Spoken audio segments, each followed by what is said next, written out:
বিশ্ব আত্মহত্যা দিবসকে সামনে রেখে আজ বেলা 11:30 নাগাদ দক্ষিণ দিনাজপুর জেলা মুখ্য স্বাস্থ্য আধিকারিকের অফিস চত্বর থেকে একটি ট্যাবলোর শুভ উদ্বোধন করা হয়।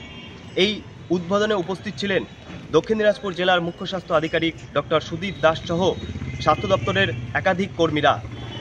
এই ট্যাবলো উদ্বোধনের মূল উদ্দেশ্য আগামী দিনে আত্মহত্যা রোধ করা এবং এই ট্যাবলো দক্ষিণ দিনাজপুর জেলার বিভিন্ন প্রান্তে গিয়ে প্রচার চালাবে। আজকে আমাদের ওয়ার্ল্ড মেন্টাল হেলথ ডে। তো তোমরা সবাই জানো যে আমাদের যে কোনো কারণেই হোক, মানে কিছু বাচ্চাদের মধ্যে বা বড়োদের মধ্যে বা ইয়ং অ্যাডাল্টদের মধ্যে একটা সুইসাইডাল টেন্ডেন্সি প্রচণ্ড বেড়ে যাচ্ছে। হতে পারে ফার্স্ট লাইফের জন্য, হতে পারে তার কিছু এক্সপেকটেশনে মিট আপ হচ্ছে না, বাচ্চাদের মধ্যে পড়াশোনা অত্যন্ত একটা চাপ, সেখান থেকে তাদের কিছু আরও কিছু মাঝে মাঝে অ্যাড হচ্ছে। তো সব কিছু মিলেমিশে একটা প্রবণতা, আত্মহত্যা প্রবণতা একটা অনেকটাই বেড়ে গেছে।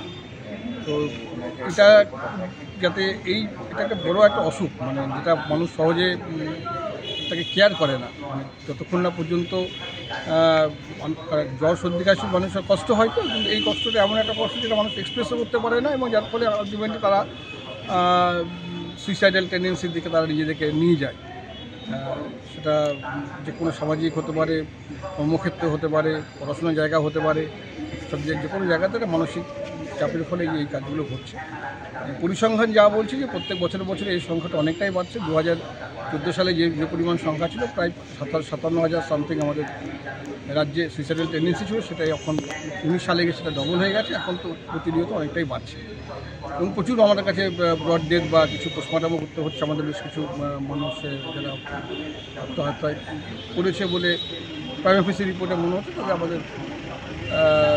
আমাদের কাছে আসছে ছিল পোস্টমর্টম বা করার জন্য। যাই হোক, আপনার পুরো ব্যাপারটা আমাদের কাছে অত্যন্ত একটা দুশ্চিন্তার ব্যাপার। সেই সংখ্যাটা কমানোর জন্য আজকে কি এই উদ্যোগ? আজকে আমাদের যে ট্যাবলোটা আমরা উদ্বোধন করলাম, এই ট্যাবলোটা আগামী 3 দিন জেলার বিভিন্ন প্রান্তে তারা ঘুরবে এবং ঘুরে সমস্ত মানুষজনকে একটা সচেতনতা করার চেষ্টা করবে। পাশাপাশি টোল ফ্রি নাম্বার একটা যারা বলছে, সেই টোল ফ্রি নাম্বার বা টেলিমানস, সেই টেলিমানস সার্ভিস যাতে সবাই পায় তার একটা সার্বিক আমরা একটা প্রচারের ব্যবস্থা করছি।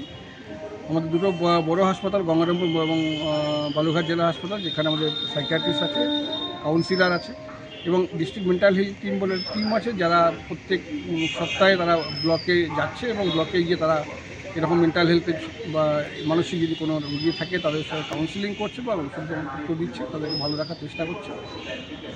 আলটিমেটলি একটাই রাস্তা এখান থেকে বেরিয়ে আসে, অ্যাওয়ারনেস বিল্ড আপ করা এবং মানুষের মধ্যে সচেতনতা যখন তৈরি হবে, মানুষ যখন এইটা নিজেকে বুঝতে পারবে যে তার মানসিক একটা সমস্যা হচ্ছে, তার জন্য যে বিহেভিয়ার সিক যেগুলো রয়েছে বা মেডিসিনাল সিক যেগুলো রয়েছে সেগুলো যদি এখন তারা ঠিকমতো করে, তাহলে আগামী দিনে আমরা এটাকে এই সুইসাইডাল টেন্ডেন্সি বলি বা এই প্রবণতাটা আমরা কমাতে পারব।